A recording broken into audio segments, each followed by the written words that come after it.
వేములవాడ రాజరాజేశ్వర స్వామి క్షేత్రంలో పూర్ణాహుతి కార్యక్రమాన్ని ఘనంగా నిర్వహించారు. 5 రోజులుగా నిర్వహిస్తున్న శివ కళ్యాణోత్సవాల్లో చివరి రోజు ఆలయ అర్చకులు స్వామివారికి మహాన్యాసపూర్వక ఏకాదశ రుద్రాభిషేకం నిర్వహించిన అనంతరం పరివార దేవతార్చనలు, అభిషేకాలు, పారాయణాలు చేశారు.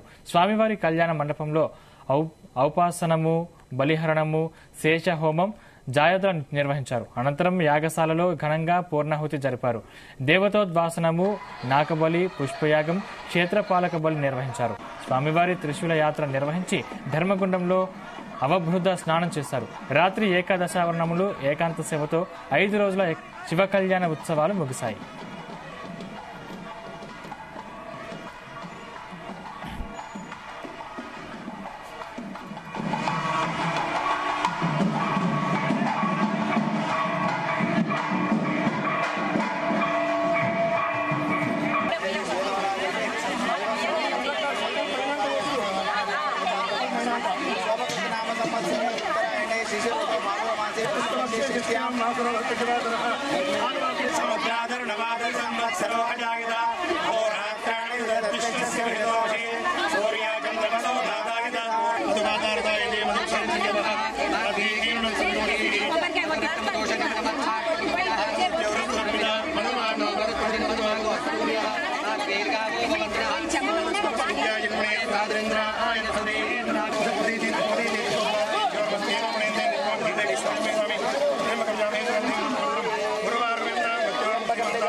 Terima kasih.